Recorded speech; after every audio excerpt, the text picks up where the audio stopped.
إن الحمد لله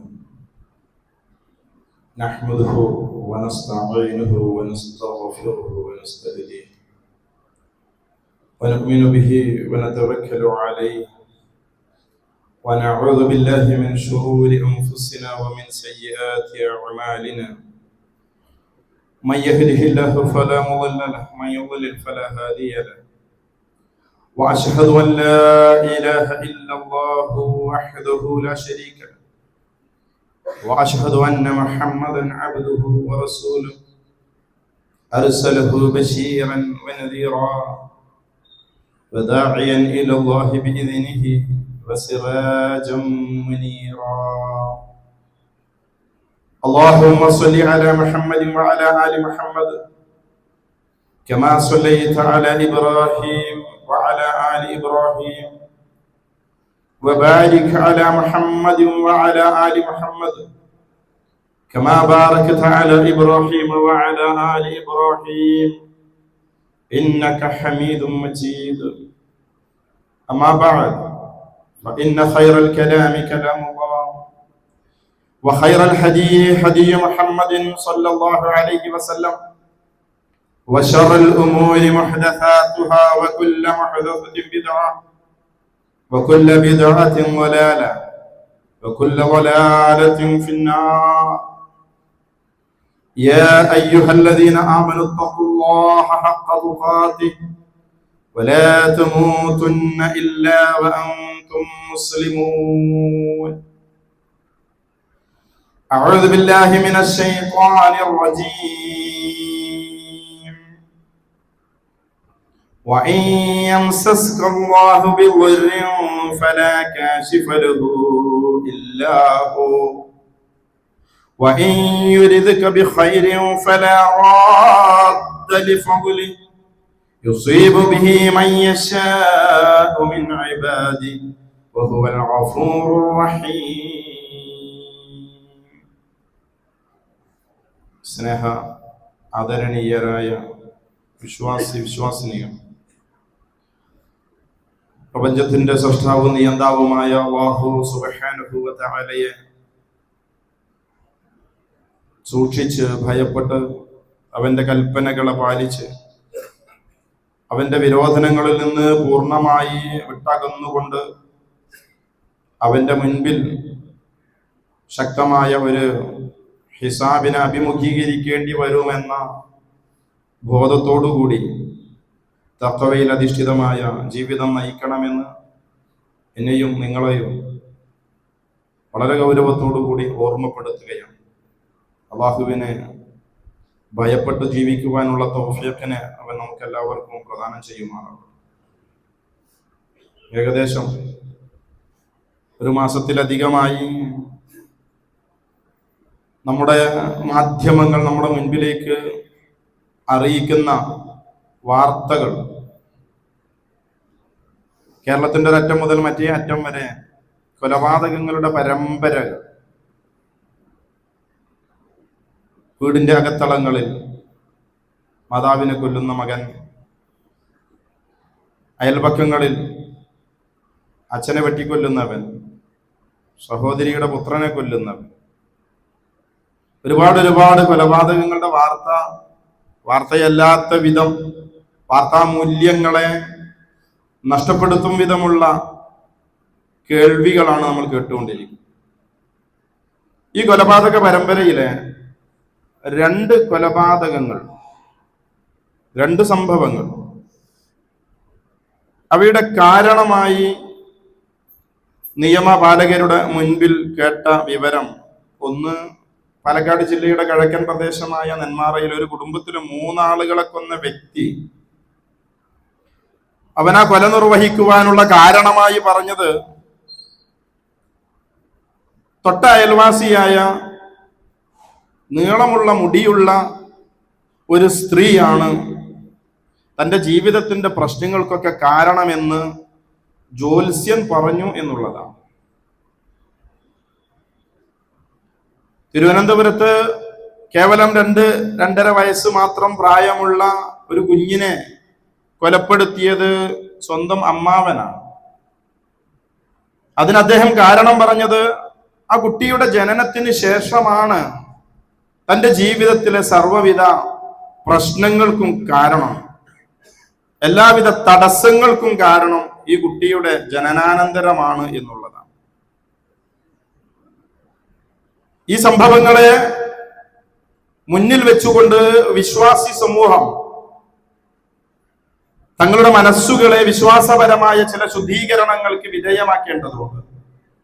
പരിശുദ്ധമായ റമദാൻ നമ്മുടെ അടുക്കലേക്ക് വന്നണയാൻ പോവുകയാണ്. റമദാനിൽ ജീവിക്കുവാനും അമലുകൾ നിർവഹിക്കുവാനും റബ്ബ് തൗഫീഖ് നൽകുമാറാണ്. റമദാനെ സംബന്ധിച്ച് റസൂലുള്ളാഹി സ്വല്ലല്ലാഹു അലൈഹി വസല്ലം പറഞ്ഞത്, മൻ സ്വാമ റമദാന, റമദാനിൽ ആരെങ്കിലും നോമ്പെടുത്താൽ, ഈമാനൻ വഹ്തിസാബൻ, ഈമാനോടുകൂടി വിശ്വാസം ശരിയായിട്ട് നോമ്പെടുത്താൽ, വഹ്തിസാബൻ പ്രതിഫലത്തെ കാക്ഷിച്ചുകൊണ്ട്, റബ്ബിങ്കിൽ നിന്ന് എനിക്ക് പ്രതിഫലം ലഭിക്കുമെന്ന അടിയുറച്ച വിശ്വാസത്തിന്റെ അടിസ്ഥാനത്തിൽ ആരെങ്കിലും നോമ്പെടുത്താൽ, അവന്റെ മുൻകാല പാപങ്ങളെല്ലാം അവന് പൊറുക്കപ്പെടും. നിറയെ ഹദീസ് കാണാം ആ വിഷയത്തിൽ. മൻ സ്വാമ റമദാനൻ, മൻ ഖാമ റമദാനൻ, മൻ ഖാമ ലൈലത്തുൽ ഖദ്ർ തുടങ്ങിയുള്ള പ്രയോഗങ്ങൾ എല്ലാറ്റിന്റെയും അവസാനം ഗുഫിറ ലഹു മാ തഖദ്ദമ മിൻ ദംബിഹി എന്നുള്ളത്.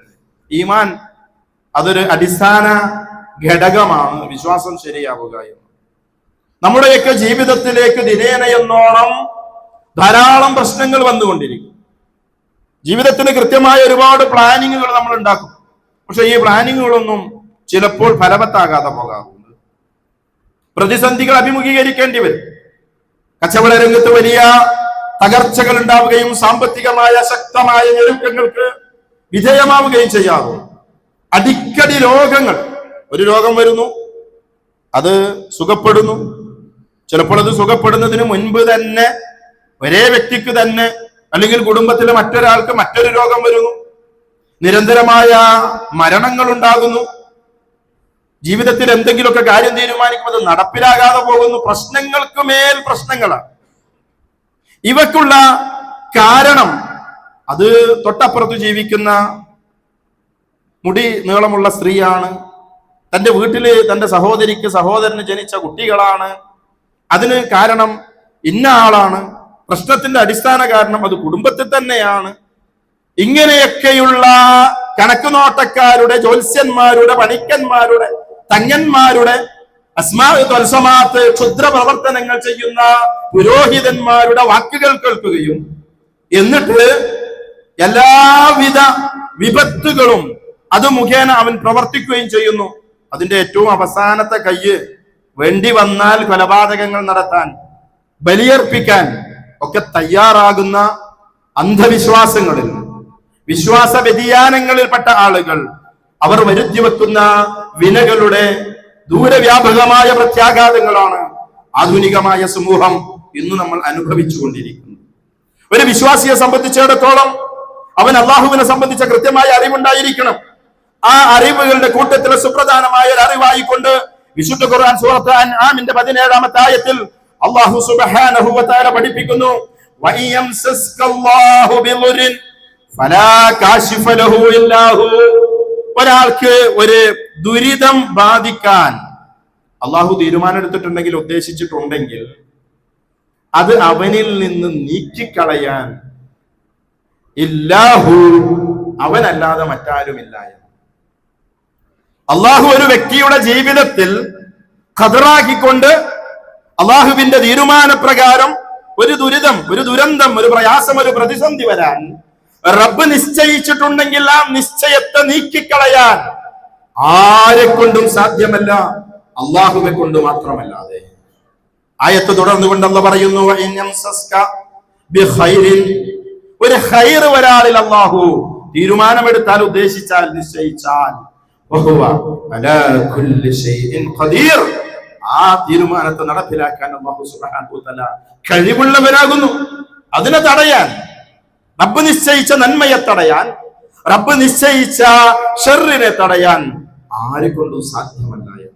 ആയത്ത് ഒന്നുകൂടി വിപുലമായ രൂപത്തിൽ അല്ലാഹു സുബ്ഹാനഹു വ തആല സൂറത്ത് യൂനുസിന്റെ 107-ാമത്തെ ആയത്തിലൂടെ റബ്ബ് പറയുന്നു, ഒരാൾക്ക് ദുരിതം ബാധിക്കാൻ റബ്ബിന്റെ തീരുമാനമുണ്ടെങ്കിൽ അതിൽ നിന്ന് അല്ലാഹു അല്ലാതെ മറ്റൊരാളെ കൊണ്ടും അതിന് മോചനം ഉണ്ടാവുകയില്ല. ഒരു ഖൈർ അല്ലാഹു ഉദ്ദേശിച്ചിട്ടുണ്ടെങ്കിൽ ഫലാ റാദ്ദ ലിഫദ്ലിഹി, ആ ഫദ്ലിനെ തടുക്കാൻ, റാദ്ദ അത് അവനിൽ നിന്ന് നീക്കം ചെയ്യാൻ അത് ഒരാളെ കൊണ്ടും സാധ്യമല്ല. യുസീബു ബിഹി മയ്യശാ, ഇസ്ലാമിന്റെ അഖീദയാണ്. ഓരോരുത്തരും അവനവന്റെ വിശ്വാസത്തെ ഊട്ടിയുറപ്പിക്കേണ്ടതുണ്ട്. യുസീബു ബിഹി മയ്യശാ മിൻ ഇബാദി, തന്റെ അടിമകളിൽ നിന്ന് താൻ ഉദ്ദേശിക്കുന്ന ആളുകളെ അവൻ ഉദ്ദേശിച്ചത് ബാധിപ്പിക്കുമെന്നാണ്. അത് ഖൈറായിരിക്കാം, അത് ശർറായിരിക്കാം. ആ പ്രശ്നത്തിന്റെ കാരണം അത് പുറത്തല്ല അവൻ അന്വേഷിക്കേണ്ടത്, അത് റബ്ബിന്റെ തീരുമാനമാണ്, അത് റബ്ബിന്റെ നിശ്ചയമാണ്. അത് ഖൈറാവട്ടെ ഷർറാവട്ടെ തടയാൻ ആരെ കൊണ്ടും സാധ്യമല്ലെന്ന് നമ്മൾ മനസ്സിലാക്കേണ്ടതുണ്ട്. ആളുകൾ പോകും, അങ്ങ് നാട്ടിലുള്ള വലിയ ഔലിയ തങ്ങള് എന്നൊക്കെ വിളിക്കപ്പെടുന്ന ജാതി വ്യത്യാസമില്ലാതെ മുസ്ലിം നാമധാരികളായ ആളുകൾ, ഹൈന്ദവ നാമധാരികളായ പുരോഹിതന്മാരെ പണിക്കന്മാരെ സമീപിക്കുന്ന ആളുകൾ. വളരെ അടുത്ത കാലത്ത് ഒരു ഹൈന്ദവ വിശ്വാസിയായ ഒരു ജ്യോത്സ്യൻ, അദ്ദേഹം എഴുതി കൊടുത്ത ഒരു കുറിപ്പടി, മുസ്ലിം നാമധാരിയായ ഒരുത്തൻ കുടുംബത്തിലെ പ്രശ്നങ്ങളായിട്ട് ചെന്നതാ.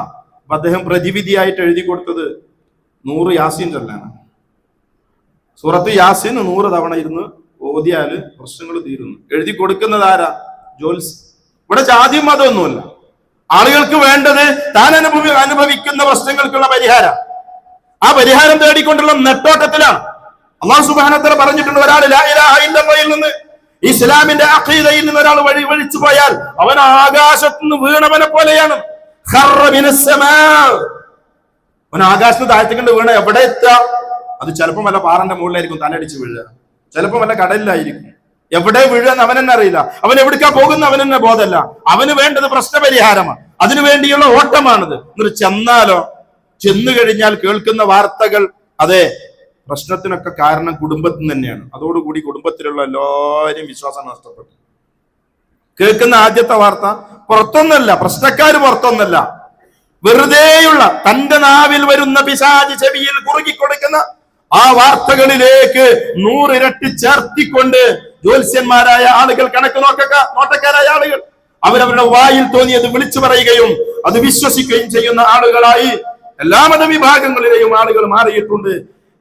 എനിക്ക് സംസാരിക്കാനുള്ളത്, എനിക്ക് തെര്യപ്പെടുത്താനും കുറ്റപ്പെടുത്താനുമുള്ളത് വിശ്വാസികളായ ആളുകളോട്, നമസ്കരിക്കുന്നവരോട്, നോമ്പെടുക്കുന്നവരോട്, റമദാനിനെ പ്രതീക്ഷിച്ചിരിക്കുന്ന ആളുകളോട്, റബ്ബിന്റെ വിചാരണയെ കാത്തിരിക്കുന്ന ആളുകളോട് വിശ്വാസത്തെ ശരിപ്പെടുത്തേണ്ടതുണ്ട്.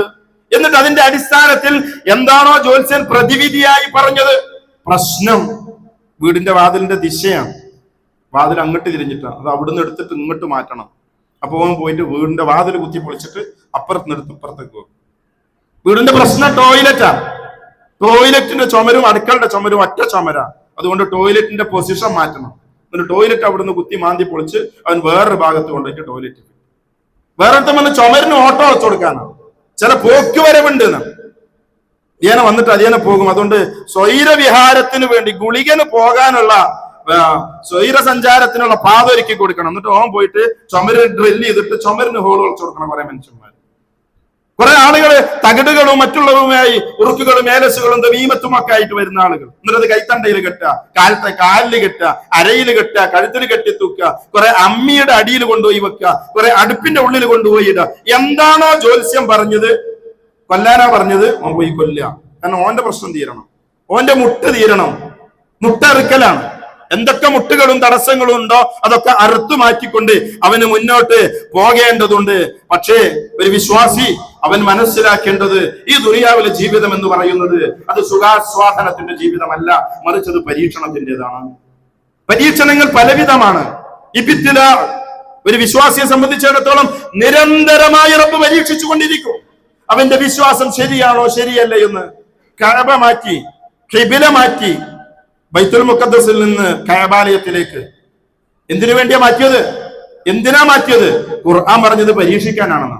ആരുടെയൊക്കെ വിശ്വാസം ശരിയാവും?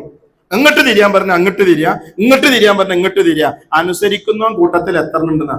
അന്ന് ഖിബില മാറ്റം ഉണ്ടായപ്പോൾ ബൈത്തുൽ മുഖദ്ദസിലേക്ക് തിരിഞ്ഞു നിന്നിരുന്ന വിശ്വാസി സമൂഹത്തോട് കഅബാലയത്തിങ്കലേക്ക് തിരിയാൻ വേണ്ടി പറഞ്ഞപ്പോൾ കുറെ ആളുകൾ ഇസ്ലാം എന്ന പുറത്തേക്ക് പോയി, മുർത്തദ്ദായി. ഇതെന്ത് മതമാണ്? മതം ഇങ്ങനെയാണ്. പ്രപഞ്ചനാഥന്റെ വാക്കുകളെ പൂർണ്ണമായി വിധേയരായി അനുസരിക്കുക എന്നതാണ് ഇസ്ലാം. അതിന് പറ്റുന്നു ഇതിന്റെ ഉള്ളിൽ നിന്നാൽ മതി, അല്ലാത്തവർക്കൊക്കെ പുറത്തേക്ക് പോകാം. ആര് ഇതിന്റെ ഉള്ളില് ശക്തമായി ബന്ധിപ്പിച്ചത്? തന്റെ ദുനിയാവിലെ ജീവിതം, ആ ജീവിതം നൽകിയ റബ്ബ്, ആ റബ്ബ് സംവിധാനിച്ച മരണാനന്തര ജീവിതം, അവിടെ വിജയിക്കാൻ എന്താണോ തന്റെ സൃഷ്ടാവായ റബ്ബ് തന്നോട് കൽപ്പിച്ചത്, ആ കൽപ്പിച്ചതിനെ അനുസരിക്കുക എന്നുള്ളത് മാത്രമാണ്. ആ അനുസരണയോടുകൂടി ജീവിക്കുന്ന ഈ ജീവിതത്തിൽ അവൻ അനുഭവിക്കേണ്ടി വരും ഒരുപാട് തരത്തിലുള്ള പരീക്ഷണങ്ങളെ. വിശുദ്ധ ഖുർആൻ പറയുന്നു, കുല്ലു നഫ്സിൻ ദാഇഖത്തുൽ മൗത്ത്, എല്ലാ നഫ്സുകളും, എല്ലാ മനുഷ്യരും മരണം ആസ്വദിക്കുക തന്നെ ചെയ്യും. വനബ്ലുവന്നകും ബിശർരിൻ മിനൽ ഖൈരി ഫിത്ന, അവനൊരു പരീക്ഷണമായിക്കൊണ്ട്, പരിശോധനയായിക്കൊണ്ട് ഖൈറും ഷർറും കൊടുത്തുകൊണ്ട് പടച്ചവൻ പരീക്ഷിക്കും. ഇബ്തിലായിന്റെ ഒരു മേഖല ദുനിയാവിൽ അവൻ അനുഭവിക്കുന്ന ഖൈറും ഷർറും. ഖൈറ് കൊടുത്താൽ അവൻ എന്തു ചെയ്യും, ഷർറ് കൊടുത്താൽ അവൻ എന്തു ചെയ്യും എന്ന പരീക്ഷണം. ശറഅ് അതൊരു പരീക്ഷണ. നിസ്കരിക്കാൻ പറഞ്ഞ അനുസരിക്കോ, നോമ്പ് കൊടുക്കാൻ പറഞ്ഞ അനുസരിക്കോ, സക്കാത്ത് നൽകാൻ പറഞ്ഞ അനുസരിക്കോ. ഇസ്ലാമിലെ കൽപ്പനകളുണ്ട്, അവാമിറുകൾ, അള്ളാഹിന്റെ കൽപ്പനകളുണ്ട്, അള്ളാഹുവിന്റെ വിരോധനങ്ങളുണ്ട്. ഇത് പറഞ്ഞ അവൻ അനുസരിക്കോ അനുസരിക്കില്ല എന്നുള്ളത്. അവൻ വ്യക്തിപരമായി അനുഭവിക്കുന്ന പരീക്ഷണങ്ങൾ. വലനബ്ലുവന്നകും ബിശർരിൻ മിനൽ ഖൗഫി വൽ ജൂഇ വനഖ്സിൻ മിനൽ അംവാലി വൽ അൻഫുസി വസ്സമറാത്ത് വബശ്ശിരിസ് സ്വാബിരീൻ. വിശുദ്ധ ഖുർആൻ സൂറത്തുൽ ബഖറയുടെ 155-ാമത്തെ ആയത്ത്. അല്ലാഹ് കുറച്ചൊക്കെ വിശപ്പുകൊണ്ട് പരീക്ഷിക്കും, പേടിപ്പെടുത്തിയിട്ട് പരീക്ഷിക്കും, ഭയപ്പാട് കൊണ്ട് പരീക്ഷിക്കും. ഖന്തഖ് യുദ്ധം, അഹ്സാബ് യുദ്ധം ഉണ്ടാവും. മദീന രാജ്യത്തിന്റെ പടിഞ്ഞാറ് കിഴക്ക് ദിശകളെ പരസ്പരം ബന്ധിപ്പിച്ചുകൊണ്ട് ഉയർന്നു നിൽക്കുന്ന ലാഭകളെ പരസ്പരം ബന്ധിപ്പിച്ച് 10 കിലോമീറ്ററോളം നീളമുള്ള ഖന്തഖ് കിടങ്ങു പിടിച്ചു റസൂൽ. പരീക്ഷണത്തിന്റെ നാളുകളായിരുന്നു. 3 പരീക്ഷണങ്ങളാണ് നേരിട്ടത്. ഒന്ന് ശിദ്ദത്തുൽ ജൂഅ്, റമളാൻ മാസത്തിലായിരുന്നു പണി. വിശന്നിട്ട് വയറ്റിനകത്ത് ഒന്നുമില്ലാഞ്ഞിട്ട് നടു ഒടിഞ്ഞു വീഴുക, ഒടിയാതിരിക്കാൻ കല്ലുകൾ കെട്ടിവെച്ചു. പരാതിയുമായി റസൂലുള്ളാഹിയുടെ അടുക്കലേക്ക് വന്നപ്പോ തന്റെ വസ്ത്രം പൊക്കി റസൂലുള്ള കാണിച്ചു കൊടുത്തു. അവിടുത്തെ വയറ്റിനകത്ത് 2 കല്ലുകളായിരുന്നു പ്രവാചകൻ ബന്ധിപ്പിച്ചിരുന്നത്. സഹാബത്ത് പരാതിയുമായി വന്നതാ. ജൂഇന്റെ ശിദ്ദത്ത്, ബർദിന്റെ ശിദ്ദത്ത്, കഠിനമായ തണുപ്പ്. ആ ഒരൊറ്റ തണുപ്പ് കൊണ്ടാണ് യുദ്ധം ശക്തമായ യുദ്ധമില്ലാതെ ആ അഹ്സാബിൽ സഖ്യകക്ഷികൾ, ഖുറൈശികൾ മാത്രമല്ല, അറേബ്യൻ ഉപദ്വീപിലെ ഗത്ഫാനികൾ മുതൽ, കഹ്താനികൾ മുതൽ, അദ്നാനികൾ മുതൽ അങ്ങ് ഇബ്രാഹിം നബിയിൽ നിന്ന് ആരംഭിച്ച അറേബ്യൻ വംശം എവിടെയൊക്കെ അറേബ്യൻ ഉപദ്വീപിൽ പരന്നു കിടക്കുന്നുണ്ടോ അവരെ മുഴുവൻ ഖുറൈശികൾ ഒരുമിച്ച് കൂട്ടിക്കൊണ്ട് അഹ്സാബ്, സഖ്യകക്ഷികൾ എന്ന യുദ്ധത്തിന്റെ പേര്, ഖന്തഖ് എന്ന യുദ്ധത്തിന്റെ പേര്, ശിദ്ദത്തുൽ ജൂഅ് കൊണ്ട്, ശിദ്ദത്തുൽ ബർദ് കൊണ്ട്, ശിദ്ദത്തുൽ ഖൗഫ് കൊണ്ട് ശത്രുക്കളെ കാണുമ്പോ തന്നെ പേടി. ആരൊക്കെ ഏതൊക്കെ ദിശയിൽ എന്തൊക്കെ മാർഗങ്ങളിലൂടെ അറ്റാക്ക് വരും എന്നുപോലും അറിയാത്ത മക്കാരറിയാം. വല്ല കയ്യിൽ എന്താ ആയുധമുള്ളൂ എന്ന് അറിയാം. ആ ആയുധം കൊണ്ട് അവരെങ്ങനെ പ്രയോഗിക്കാന്നും അറിയാം. പക്ഷേ തങ്ങൾ ജീവിതത്തിൽ കണ്ടുപരിചയമില്ലാത്ത 10,000-ഓളം വരുന്ന ആളുകൾ മദീന പട്ടണത്തെ വളഞ്ഞ സന്ദർഭമുണ്ടായി. പക്ഷെ അള്ളാഹ് അവരെ അവിടുന്ന് ആട്ടിക്കളഞ്ഞു. രാത്രി ശക്തമായ തണുത്ത കാറ്റടിച്ചിട്ട് അള്ളാഹ് അവിടുന്ന് മുഴുവൻ ആളുകളെയും ഓടിച്ചു വിട്ടു.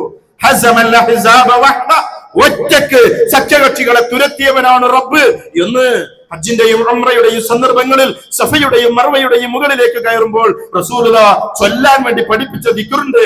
ഹസമൽ അഹ്സാബ വഹദ, സഖ്യകക്ഷികളെ റബ്ബേ നീ ഒറ്റക്ക് തുരത്തിയവനാണ് എന്ന വാചകം അഹ്സാബ് യുദ്ധത്തിന്റെ സന്ദർഭത്തിൽ ഉണ്ടായതാ. ഇത് നബി നേരിട്ട പ്രയാസമാണ്. വിശ്വാസികൾ അവൻ പരീക്ഷണങ്ങളെ അഭിമുഖീകരിച്ചു കൊണ്ടേയിരിക്കും. എന്താണ് ഇതിനുള്ള പരിഹാരം എന്ന് പറയുന്നത്? ഒന്നാമത്തെ പരിഹാരം പ്രാർത്ഥനയാണ്.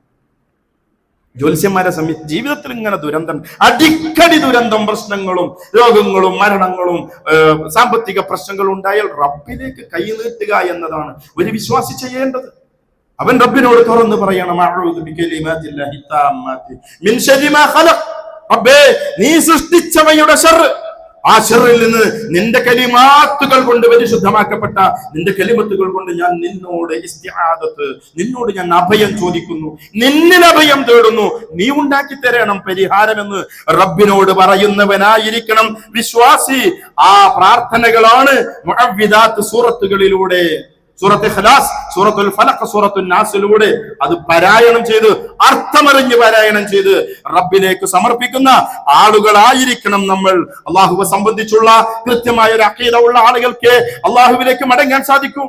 നിങ്ങൾ പറയൂ നിസ്കാരം കഴിഞ്ഞാൽ അല്ലാഹുമ്മ ലാ മാനിഅ ലിമാ അതൈത വലാ മുഅ്തിയ ലിമാ മനഅത വലാ യൻഫഉ ദൽ ജദ്ദി മിൻക. എന്താ പറഞ്ഞു? പറച്ചിലിനൊരു കുറവില്ല. നാവ് അറിഞ്ഞിട്ടുണ്ട്, മനസ്സറിഞ്ഞില്ല. അതാ പ്രശ്നം. നമ്മുടെ പ്രശ്നം അവിടെയാണ്. വിശ്വാസം മനസ്സുകൾക്കകത്ത് കൊത്തിവെക്കപ്പെട്ടില്ല. അല്ലാഹുമ്മ, അല്ലാഹുവേ, ലാ മാനിഅ, തടയുന്നവനില്ല, ലിമാ അഅതൈത, നീ നൽകിയത്, നീ നൽകാൻ വേണ്ടി തീരുമാനിച്ച ഖൈറാണ് നൽകാൻ തീരുമാനിച്ചത്, അത് ആരെ കൊണ്ട് തടുക്കാൻ പറ്റൂല. നീ ഷർറാണ് നൽകാൻ വേണ്ടി തീരുമാനിച്ച ഒരു പരീക്ഷണം എന്നുള്ള നിലയ്ക്ക് ഒരു ദുരന്തം, ഒരു ദുരിതം വരാൻ, അത് തടുക്കാൻ ആരെ കൊണ്ടും കഴിയില്ല. നൽകുന്ന ആരുമില്ല. ലിമാ മനഅത, നീ തടഞ്ഞത്, നീ തരാൻ വേണ്ടി തീരുമാനിച്ചില്ല. മക്കളെ തരാൻ തീരുമാനിച്ചില്ല. ഒരു കുട്ടി ഉണ്ടാവണോ, അത് മരിക്കണം. പിന്നെ ഒരു കുട്ടി ഉണ്ടാവണം, അതും മരിക്കണം. എന്ത് അടിക്കടിക്ക് ഇങ്ങനെ കുട്ടികൾ ഇങ്ങനെ മരിക്കൽ. ചില കുടുംബങ്ങളിൽ അങ്ങനെയൊക്കെ, നമ്മൾ അങ്ങനെയൊക്കെ പരീക്ഷ. അള്ളാന്റെ റസൂലിന് 3 ആൺകുട്ടികൾ, 3 മരിച്ചു. ഇബ്രാഹിമും ഖാസിമും ഒക്കെ നേരത്തെ മരിച്ചുപോയി, ചെറിയ കുട്ടികളായിരിക്കും. അബ്തർ, വാലറ്റവനെന്ന് മക്കക്കാര് വിളിച്ച് പരിഹസിച്ചു. പക്ഷെ റസൂലുള്ളാ വീണുപോയില്ല. നീ അല്ല വാലറ്റവർ എന്ന് പറഞ്ഞ് സൂറത്തുൽ കൗസർ ഇറക്കി റസൂലുള്ളാഹി സ്വല്ലല്ലാഹു അലൈഹി വസല്ലമയെ അല്ലാഹു സുബ്ഹാനഹു വ തആല ആശ്വസിപ്പിക്കുകയായിരുന്നു ചെയ്തത്. റബ്ബ് തടഞ്ഞാൽ, മക്കളെ തടഞ്ഞാൽ, സമ്പത്ത് തടഞ്ഞാൽ, ആയുസ് തടഞ്ഞാൽ പെട്ടെന്നൊക്കെ ആൾക്കാർ കുടുംബത്തിനെ കൊണ്ട് പോവാണ്. അല്ലാഹ് അത്ര ആയുസ് നിശ്ചയിച്ചിട്ടുള്ളൂ. അതിന് നീട്ടിത്തരാൻ ആ ആയുസിനെ പിടിച്ചിട്ട് 60-ലേക്കും 50-ലേക്കും 70-ലേക്കും കൊണ്ടുപോകാൻ ആരെ കൊണ്ട് കഴിയില്ല. ഈ കഴിയില്ലെന്ന വിശ്വാസമുള്ളവൻ അവൻ റബ്ബിലേക്ക് മടങ്ങും. റബ്ബേ, പ്രശ്നപരിഹാരം നീ ഉണ്ടാക്കി തരയണമേ എന്നുള്ള ഒരു അവസ്ഥയും മനസ്സുമായി കൊണ്ട് അവൻ റബ്ബിലേക്ക് തവക്കുല്. എന്താ തവക്കുല്? വക്കാലത്ത്, വക്കീൽ. കോടതിയിൽ വക്കീലുമാര് എന്തൊക്കെ പണി? എന്താ നമ്മുടെ കാര്യം കോടതിയിൽ എണീറ്റെന്ന് പറയേണ്ട ആളാ വക്കീല്. ഒറ്റ ഒപ്പിട്ടോടുത്ത് ഇങ്ങോട്ട് പോന്നാ മതി. വക്കാലത്ത് ഏൽപ്പിച്ചിട്ട് പിന്നെ ബാക്കി പണിയൊക്കെ മൂക്കെടുത്തത്. അള്ളയാണ് വക്കീൽ. ഒരു വിശ്വാസിയുടെ വക്കീൽ അള്ളയായിരിക്കും. തവക്കൽതു അലല്ലാഹ്, അള്ളാനെ ഏൽപ്പിക്കാം. എന്നിട്ട് പൂർണ്ണമായി സ്വസ്ഥമായിട്ട് മനസ്സമാധാനത്തോടു കൂടി ഇരിക്കുക. മനസ്സിങ്ങനെ അസ്വസ്ഥാവുക. എന്ത് പ്രശ്നം വന്നാലും മനസ്സിനൊരു ചോർച്ചിൽ, ഒരു സുഖമില്ലാത്ത അവസ്ഥ. വിശ്വാസത്തിന്റെ ദൗർബല്യമാണത്. ശുദ്ധ ഖുർആൻ പറയുന്നു, തവക്കൽ അലൽ ഹയ്യ്, ഹയ്യായിട്ടുള്ളവന്റെ മേൽ നിങ്ങൾ തവക്കുലാക്കണം. അല്ലദീ ലാ യമൂത്ത്, മരണം ബാധിക്കാത്തവൻ. ആരാ? അല്ലാഹ്. അല്ലാഹ് ആരാണ്? ലാ ഇലാഹ ഇല്ലാ ഹുവൽ ഹയ്യുൽ ഖയ്യൂം. ഒരു ദിവസം എത്ര തവണ ചൊല്ലലുണ്ട്? അല്ലാഹ് ഇങ്ങനെ ലൈവാണ്. അല്ലാഹ് റമദാൻ മാസത്തിൽ മാത്രമല്ല അല്ലാഹ് ജീവനോടെ ഇരിക്കുന്നു. അല്ലാഹ് 24 മണിക്കൂറും 365 ദിവസവും ആദിയില്ലാതെ അന്ത്യമില്ലാതെ നിലനിൽക്കുന്നവനാണ് അല്ലാഹു സുബ്ഹാനഹു വ തആല. അല്ലാഹുവിന്റെ സിഫത്ത് ഉൾക്കൊള്ളണം, നെഞ്ചോട് ചേർത്ത് വെക്കണം, ആഴത്തിൽ കൊത്തിവെക്കണം. അപ്പോഴേ തവക്കുലിന് ഒരു ഗാംഭീര്യം ഉണ്ടാവുള്ളൂ. അല്ലെങ്കിൽ തൊള്ളോണ്ട് പറയുന്ന തവക്കൽതു അലല്ലാഹിൽ മാത്രം ഒതുങ്ങി നിൽക്കും. തവക്കൽതു അലല്ലാഹ് എന്ന് പറയും ചെയ്യും, എന്നിട്ട് അവൻ തന്നെ വേറെ അവന്റെ പ്രശ്നപരിഹാരത്തിന് വേറെ പണി ഒപ്പിക്കണ പണിക്ക് അവൻ പോവുകയും ചെയ്യും. തവക്കൽ അലൽ ഹയ്യിൽ ലദീ ലാ യമൂത്ത് വസബ്ബിഹ് ബിഹംദിഹി വകഫാ ബിഹി ബിദുനൂബി ഇബാദിഹി ഖബീറാ. ഇബാദുകളുടെ ദംബുകളെ കുറിച്ച് അല്ലാഹ് നന്നായി ആഴത്തിൽ സൂക്ഷ്മമായി അറിയുന്നവനാണ് അല്ലാഹു സുബ്ഹാനഹു വ തആല. അതുകൊണ്ട് റബ്ബിലേക്കായിരിക്കണം തവക്കുൽ. വിശുദ്ധ ഖുർആൻ സൂറത്തുൽ ത്വലാഖ് 3-ാമത്തെ വചനത്തിലൂടെ അല്ലാഹ് വീണ്ടും പറയുന്നു, വയർസുഖുഹു മിൻ ഹൈസു ലാ യഹ്തസിബ്. അവൻ പ്രതീക്ഷിക്കാത്ത രൂപത്തിൽ, വഴികളിലൂടെ, വിധങ്ങളിലൂടെ, മാർഗങ്ങളിലൂടെ അവന് റിസ്ക് നൽകുന്നവനാണ് അല്ലാഹു സുബ്ഹാനഹു വ തആല. വമൻ യതവക്കൽ അലല്ലാഹ്, ആരാണോ അല്ലാഹുവിൽ തവക്കുലാക്കിയവൻ, ഫഹുവ ഹസ്ബുഹ്, അവൻ മതി. പിന്നെ ആരെയും ആവശ്യം? പിന്നെ നാട്ടിലെ ഒരു പണിക്കന്മാരെയും കണക്ക് നോട്ടക്കാരുടെയും കാഹിനിന്റെയോ അറാഫിന്റെയോ ആരെയും സമീപിക്കാതെ, ആരെയും ഭയപ്പെടാതെ, അയൽപക്കത്തുള്ള സ്ത്രീകളെ ഭയപ്പെടാതെ, വീട്ടിൽ ജനിക്കുന്ന കുട്ടികളെ ഭയപ്പെടാതെ, വീടിനകത്ത് പകയോട് വിദ്വേഷത്തോടു കൂടി നടക്കുന്ന ബന്ധങ്ങളെ, അയൽപക്കക്കാരെ, കച്ചവടക്കാരനെ, ഒരു മനുഷ്യനും പേടില്ലാതെ അവൻ അല്ലാഹ് മതിയെന്ന്. ആർക്ക്? അവനെ തവക്കൽ അലല്ലാഹ്. ആരാണോ അല്ലാഹുവിൽ ഭരമേൽപ്പിച്ചവൻ അവന് ഹസ്ബുഹു ഇന്നല്ലാഹ ബാലിഗു അംരി, അല്ലാഹു അവന്റെ കാര്യങ്ങളെ പൂർത്തീകരിക്കുവാൻ കഴിവുള്ളവനാണ്. ഖദ് ജഅലല്ലാഹു ലികുല്ലി ഷൈഇൻ ഖദറാ. അല്ലാഹു സുബ്ഹാനഹു വ തആല അവന്റെ എല്ലാ ഖദറുകളെയും അത് കൃത്യമായി നടപ്പിലാക്കി. ആ ഖദറിന്റെ ഒരു ഭാഗമാണെന്നുള്ള ഒരു തിരിച്ചറിവോടുകൂടി ഒന്ന് കൃത്യമായ ഇസ്ലാമിലെ ഖദറിലുള്ള വിശ്വാസം ഉണ്ടായിരിക്കും. രണ്ട്, അള്ളാഹുവിന്റെ പൂർണ്ണമായി റബ്ബിൽ തവക്കുലാക്കിക്കൊണ്ട് ജീവിക്കാൻ സാധിക്കേണ്ടതുണ്ട്. അള്ളാഹുവിനോട് ശക്തമായ ഈമാനോടുകൂടി പ്രാർത്ഥിക്കാൻ വേണ്ടി സാധിക്കേണ്ടതുണ്ട്. അള്ളാഹു ഉദ്ദേശിച്ച കാര്യങ്ങളെ അവൻ നടപ്പിൽ വരുത്തുക തന്നെ ചെയ്യും. അതിൽ ഖൈറുണ്ടാവും, ഷർറുണ്ടാവും. വിശ്വാസത്തിൽ നിന്ന് വ്യതിചലിക്കാതെ, മാർഗഭ്രംശം സംഭവിക്കാതെ പൂർണ്ണമായി റബ്ബിൽ അർപ്പിച്ചുകൊണ്ടുള്ള, റബ്ബിനെ സംബന്ധിച്ചുള്ള ആഴത്തിലുള്ള അറിവോടുകൂടിയുള്ള ഒരു ജീവിതത്തെ നയിക്കുവാനുള്ള ശ്രമം ഉണ്ടാവണം, പ്രാർത്ഥനയുണ്ടാവണം. ചില സന്ദർഭങ്ങളിലൊക്കെ വ്യതിചലിക്കുന്ന വിശ്വാസങ്ങൾ, ആ വിശ്വാസങ്ങൾ അത് മതത്തിൽ നിന്ന് തന്നെ പുറത്തേക്ക് പോകാനുള്ള ചില കാരണമായി മാറി. റസൂൽ പറഞ്ഞിട്ടുണ്ട്, ലൈസ മിന്നാ, നമ്മുടെ കൂട്ടത്തിൽപ്പെട്ടവനല്ല. ആരെ കുറിച്ചാ പറഞ്ഞത്? ഒരു കാഹിനിന്റെ അടുക്കൽ, ജ്യോത്സ്യന്റെ അടുക്കൽ ചെല്ലുന്നു, എന്നിട്ട് അവൻ പറയുന്നത് വിശ്വസിക്കുന്ന മനുഷ്യൻ, ആ പറഞ്ഞതിനനുസരിച്ച് പ്രവർത്തിക്കുന്നവൻ. റസൂൽ പറഞ്ഞത് ലൈസ മിന്നാ എന്ന് പറഞ്ഞുകൊണ്ട് ഹദീസിന്റെ മറ്റൊരു ഹദീസിൽ കാണാം, അവന്റെ 40 നാളിലുള്ള നമസ്കാരം പാഴായി പോകും. അവന് ഒരു ജ്യോത്സ്യൻ പറഞ്ഞത് വിശ്വസിച്ചവൻ, അവൻ മുഹമ്മദ് റസൂലുള്ളാഹിക്ക് അവതരിച്ചതിൽ അവിശ്വസിച്ചിരിക്കുന്നുവെന്ന് ഹദീസുകളാണ്. മുഹമ്മദ് നബിക്ക് അവതരിച്ചത് ഖുർആൻ, വേദഗ്രന്ഥങ്ങളിലുള്ള വിശ്വാസം ഈമാനിന്റെ ഭാഗ. ആ ഖുർആൻ പഠിപ്പിച്ചതാണ് ഖദറിലുള്ള വിശ്വാസത്തെ കുറിച്ച്. ആ ഖുർആൻ പഠിപ്പിച്ചതാണ് അള്ളാഹുവിൽ തവക്കുലാക്കണമെന്ന് സംബന്ധിച്ച്. ആ ഖുർആൻ പഠിപ്പിച്ചതാണ് ഉദ്ഉനി, നിങ്ങൾ എന്നെ വിളിച്ചോളി, അസ്തജിബു ലക്കും, ഞാൻ നിങ്ങൾക്ക് ഉത്തരം നൽകാം എന്ന്. ആ ഖുർആനുള്ള അവിശ്വാസം കൊണ്ടാണ് അവൻ പുറത്തേക്ക് ചാടിപ്പോകുന്നത്. അതുകൊണ്ട് തന്നെ കൃത്യമായിട്ടുള്ള ഒരു പരിഹാര മാർഗത്തെ, യഥാർത്ഥ പരിഹാര മാർഗങ്ങളെയാണ് നമ്മൾ ഇത്തരം വിഷയങ്ങളിൽ അവലംബിക്കേണ്ടത്. ദീനിൽ ഉറച്ച് ജീവിക്കുവാനുള്ള തൗഫീഖ് അല്ലാഹു സുബ്ഹാനഹു വ തആല നമുക്ക് എല്ലാവർക്കും പ്രദാനം ചെയ്യുക.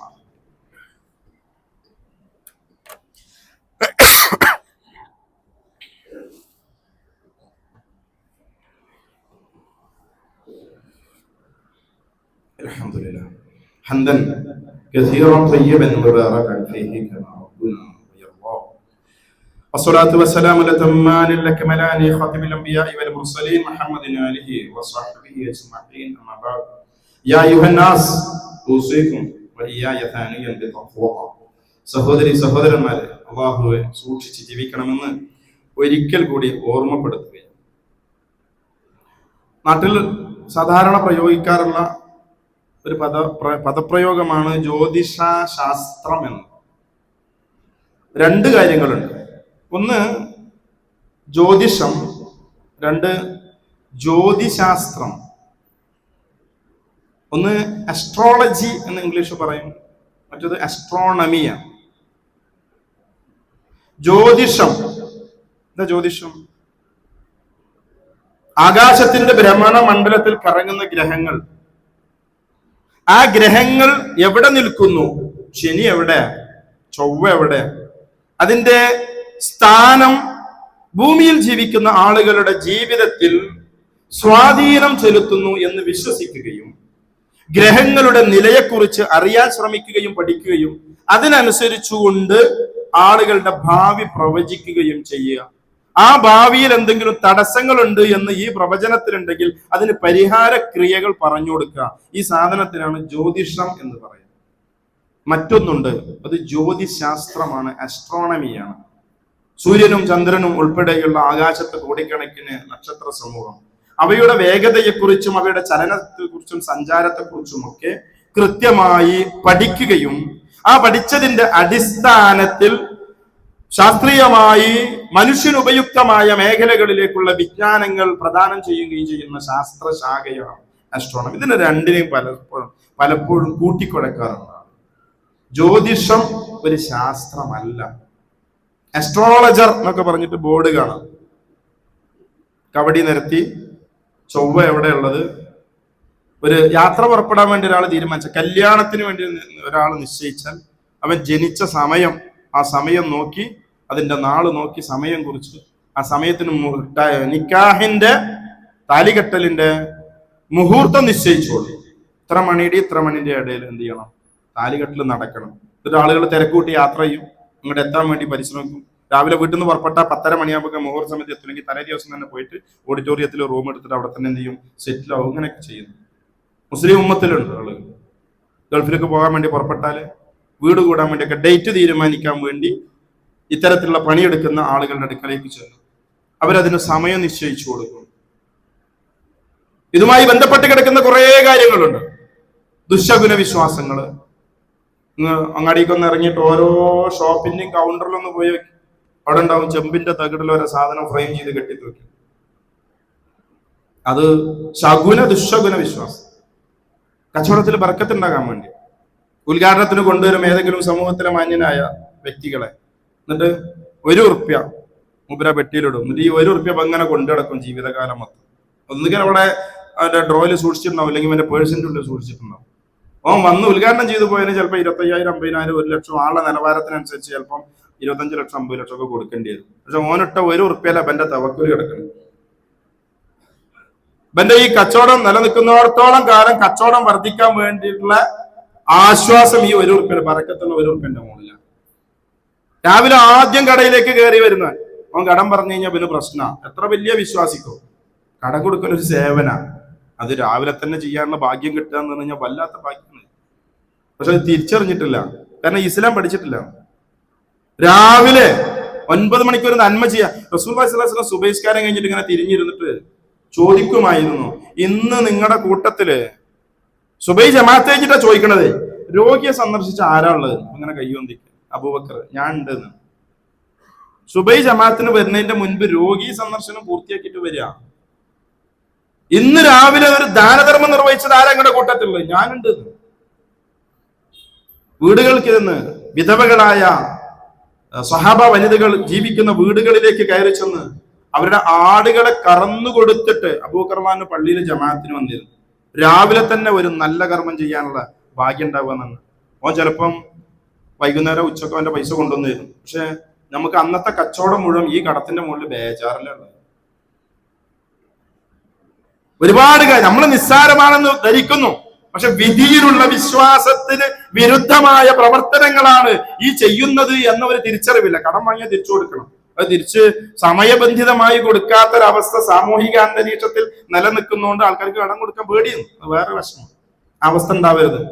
ആരൊക്കെ പൈസ കൊടുക്കാനുള്ള വെച്ചെങ്കിലും പരമാവധി വേഗതയിൽ കൊടുത്തു തീർക്കാൻ. കൊടുക്കാൻ കഴിയാത്ത പ്രയാസമാണെങ്കിൽ അവന്റെ പെരേക്ക് കയറി ചെന്ന് ഫോൺ വിളിക്കുമ്പോൾ അറ്റൻഡ് ചെയ്യാതിരിക്കല്ല ചെയ്യുക. അവന്റെ പെരേക്ക് കയറി ചെന്ന് പ്രശ്നങ്ങളുണ്ട്, ഇന്ന പ്രശ്നത്തിലാണ്, പരമാവധി വേഗത്തിൽ ഞാൻ തിരിച്ചടക്കാൻ സഹായിക്കും എന്ന് പറയുക. സക്കാത്തൊക്കെ കൊടുക്കാൻ കപ്പാസിറ്റി ഉള്ള മുതലാളിമാരൊക്കെ ഉണ്ടെങ്കിൽ കുറച്ച് കടമുണ്ട്, നമ്മളെ സക്കാത്തിന് ഒരു വിഹിതം എനിക്ക് തരണം ചോദിക്കുന്നുണ്ട്, ഒരു വിരോധമില്ല. കടം വലിയൊരു പ്രശ്നം തന്നെയാണ്. അപ്പോ നമ്മുടെ ദൈനംദിന ജീവിതത്തെ പോലും ഇത്തരത്തിലുള്ള ദുശകുന വിശ്വാസങ്ങളും ശകുനം പരിശോധിക്കുന്ന വിശ്വാസങ്ങളും അതിന്റെ പരിഹാരക്രിയകൾ പറയുന്നിടത്തൊക്കെ ബന്ധിതമായി കിടക്കുന്നു എന്നുള്ളത് അതൊരു ദുരന്തം തന്നെയാണ്. അതുകൊണ്ട് ആ വിഷയത്തെ സംബന്ധിച്ച് ജ്യോതിഷത്തെയും ജ്യോതിശാസ്ത്രം ആവശ്യം. സൂര്യനെ കുറിച്ച് പഠിക്കണം. സൂര്യൻ രാവിലെ എവിടെ, ഉച്ചയ്ക്ക് എവിടെ, മഗ്‌രിബ് എവിടെ, എന്തിനാണെന്നറിയോ? ആ നിസ്കാരത്തിന്റെ ഈ സമയം അത് എഴുതി തയ്യാറാക്കിയത് സൂര്യന്റെ വേഗതയെ കുറിച്ച് പഠിച്ചതിന്റെ അടിസ്ഥാനത്തിലാണ്.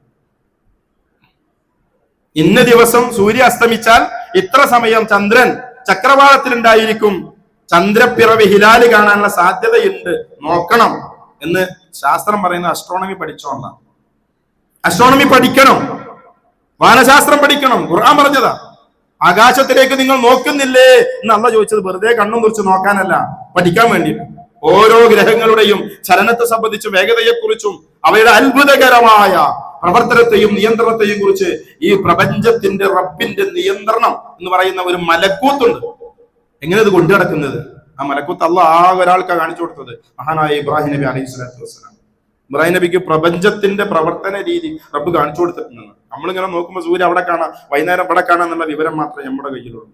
അതുകൊണ്ട് തന്നെ നമ്മുടെ വിശ്വാസത്തെ ശക്തമായി ഗുരുതരമായി ബാധിക്കുന്ന ഒരു വിഷയമാണ് ഈ ദുശകുന വിശ്വാസവും അതുപോലെ ഭാവി പ്രവാചകരെ സമീപിക്കുന്ന വിശ്വാസവും. ഒരിക്കലും തന്നെ ഇവ തമ്മിൽ, ആകാശഗോളങ്ങളുടെ ചലനവും മനുഷ്യ ജീവിതവും തമ്മിൽ യാതൊരു തരത്തിലുള്ള ബന്ധവുമില്ലെന്ന് റസൂലുള്ളാഹി സ്വല്ലല്ലാഹു അലൈഹി വസല്ലമ നമ്മെ പഠിപ്പിച്ചിട്ടുണ്ട്. റസൂലുള്ളാഹിയുടെ പുത്രൻ ഇബ്രാഹിം മരണപ്പെട്ട ദിവസം, ചെറിയ കുട്ടിയാ, ആ കുട്ടി മരിച്ചു ചെറുപ്പത്തില്. അന്ന് മക്കയില് ഗ്രഹണം ഉണ്ടായി, സൂര്യന് ഗ്രഹണം, പകലിരുട്ട്. അപ്പൊ നാട്ടുകാരൊക്കെ കൂടി പറഞ്ഞു, റസൂലുള്ളാഹിന്റെ മോൻ മരിച്ചപ്പോ സൂര്യൻ പോലും ദുഃഖിച്ചു എന്നാണ്. റസൂലുള്ളാഹ് ആളുകളൊക്കെ ഒരുമിച്ച് കൂട്ടി. സ്വലാത്തു ജാമിഅ, വിളിയാളമുണ്ടായി. എന്നിട്ട് ജനങ്ങളൊക്കെ കൂടി കൂട്ടിയിട്ട് ഗ്രഹണ നമസ്കാരം നിർവഹിച്ചു. എന്നിട്ട് റസൂൽ മിമ്പറിലേക്ക് കയറി. എന്നിട്ട് റസൂൽ പ്രസംഗിച്ചു. ആ പ്രസംഗത്തിന്റെ മധ്യേ റസൂൽ പറഞ്ഞു, അശ്ശംസു വൽ ഖമറു ആയതാനി മിൻ ആയാത്തില്ലാഹ്, സൂര്യനും ചന്ദ്രനും അല്ലാഹുവിന്റെ ആയത്തുകളിൽപ്പെട്ട രണ്ട് ആയത്തുകളാകുന്നു. ലാ യൻകസിഫാനി ലിമൗതി അഹദികും വലാ ലിഹയാതി, നിങ്ങളുടെ ആരുടെയും മരണമോ അല്ലെങ്കിൽ ജീവിതമോ അത് മുഖേന സൂര്യന് ഗ്രഹണം ബാധിക്കുകയില്ല. സൂര്യന്റെ ഗ്രഹണവും ഭൂമിയിലെ മരണം, ഭൂമിയിലെ ദുരന്തവും, ചൊവ്വയുടെ സഞ്ചാരവും ശനിയുടെ ദശയും ശുക്രന്റെ സഞ്ചാരവും ഇതൊന്നും മനുഷ്യരുടെ ജീവിത മരണ പ്രശ്നം ഹൈറു ഷുറുവായിട്ട് ബന്ധങ്ങളില്ലെന്ന ഒരു തിരിച്ചറിവ്. ഒരിക്കലും വിശ്വാസ രംഗത്ത് വീഴ്ച വരാതിരിക്കാൻ ശ്രദ്ധിക്കുക. നോമ്പിനെ ബാധിക്കും. അവന്റെ മുൻകാല പാപങ്ങളൊക്കെ പൊറുക്കപ്പെടണമെങ്കിൽ അവൻ നോമ്പെടുക്കേണ്ടത് ഈമാനോട് കൂടിയായിരിക്കണം. അതുകൊണ്ട് എന്താണ് ഇസ്ലാമിലെ ലാ ഇലാഹ ഇല്ലല്ലാഹ് എന്ന് പഠിക്കുക. അള്ളാഹുവിന്റെ അസ്മാഉകളും അള്ളാഹുവിന്റെ അഫ്ആലുകളും അവന്റെ പ്രവർത്തന രീതികളും പഠിക്കുക. അള്ളാഹുവിന്റെ പക്കൽ നിന്ന് എങ്ങനെയാണ് പ്രയാസങ്ങൾ നേരിടുക, എങ്ങനെയാണ് ഖൈർ ഉണ്ടാവുക, പ്രശ്നം നേരിട്ടാലുള്ള പരിഹാര മാർഗങ്ങൾ എന്താണ്, ഇവയൊക്കെ കൃത്യമായി പഠിച്ച് ജീവിതത്തിൽ പകർത്തിക്കൊണ്ട് യഥാർത്ഥ മുവഹ്ഹിദുകളായി ഏകദൈവ വിശ്വാസത്തിന്റെ വക്താക്കളായി ജീവിക്കുവാൻ പരിശ്രമിക്കുക. അള്ളാഹു തൗഫീഖ് നൽകി അനുഗ്രഹിക്കുമാറാണ്. നമ്മുടെ പള്ളിയുടെ പ്രവർത്തനങ്ങൾ പുരോഗമിച്ചുകൊണ്ടിരിക്കുകയാണ്. നോമ്പിന് മുൻപ് താഴത്തെ പണികളൊക്കെ പൂർത്തിയാക്കണം എന്നൊക്കെ ഉദ്ദേശിച്ചിരുന്നതാണ്. പക്ഷെ പൂർത്തിയാവാനുള്ള സാധ്യത കുറവാണ്. ഇൻഷാ അല്ലാഹ് പെരുന്നാളാവുമ്പോഴേക്കെങ്കിലും താഴ്ഭാഗത്തെ പണികളൊക്കെ പൂർത്തിയാവേണ്ടതുണ്ട്. നിങ്ങളുടെ ഓരോരുത്തരുടെയും ഇടപെടലുകൾ അറിഞ്ഞുകൊണ്ടിരിക്കുന്നുണ്ട്. എല്ലാവർക്കും വേണ്ടി പ്രാർത്ഥിച്ചുകൊണ്ടിരിക്കുന്നുണ്ട്. ഇനിയും വേഗത്തിൽ അതിന്റെ പണികൾ പൂർത്തിയാവാൻ ആവശ്യമായ വലിയ പിന്തുണ, വലിയ പ്രാർത്ഥന, നിങ്ങളുടെ ബന്ധങ്ങളെ കൂട്ടിയിണക്കൽ, കമ്മിറ്റിയുമായി ബന്ധപ്പെടുത്തലൊക്കെ ആ മേഖലയിൽ അനിവാര്യമാണ്. അല്ലാഹു സുബ്ഹാനഹു വ തആല നന്മയുടെ മാർഗത്തിൽ ഇടപെടാൻ, അത് പ്രതിഫലാർഹമായി തീരുവാനുള്ള തൗഫീഖ് പ്രദാനം ചെയ്യുമാറാവട്ടെ. നമ്മുടെയൊക്കെ ജീവിതത്തിൽ വന്ന് ഭവിച്ചിട്ടുള്ള എല്ലാവിധ പാപങ്ങളും അല്ലാഹു നമുക്ക് പുറത്ത് മാപ്പാക്കി തരുമാറാവട്ടെ. നമുക്ക് മുൻപ് റബ്ബ് നമ്മിൽ നിന്ന് തിരിച്ചു വിളിച്ച ആളുകൾക്ക് അല്ലാഹു മഗ്ഫിറത്തിനെ പ്രദാനം ചെയ്യുകയും ഈ രൂപത്തിൽ ഇങ്ങനെ ഒരുമിച്ചിരിക്കുന്നത് പോലെ അവന്റെ സ്വർഗ്ഗ ലോകത്ത് ഒരുമിച്ച് കൂടാൻ റബ്ബ് തൗഫീഖ് നൽകുകയും ചെയ്യുമാറാവട്ടെ. അല്ലാഹുമ്മ ഗ്ഫിർ ലിൽ മുഅ്മിനീന വൽ മുഅ്മിനാത്ത് വൽ മുസ്ലിമീന വൽ മുസ്ലിമാത്ത് അൽഅഹ്യാഇ മിൻഹും വൽ അംവാത്ത് ഇന്നക മുജീബു ദഅവാതി യാ ഖവിയ്യൽ ഹജാത്ത്. اللهم أجرنا من النار، اللهم أجرنا من النار، اللهم أجرنا من النار، اللهم ادخل الجنة يا رب العالمين. ربنا آتنا في الدنيا حسنة وفي الآخرة حسنة وقنا عذاب النار. ربنا هب لنا من أزواجنا وذرياتنا قرة واجعلنا للمتقين إماما. وصلى الله على محمد وسلم والحمد لله رب العالمين.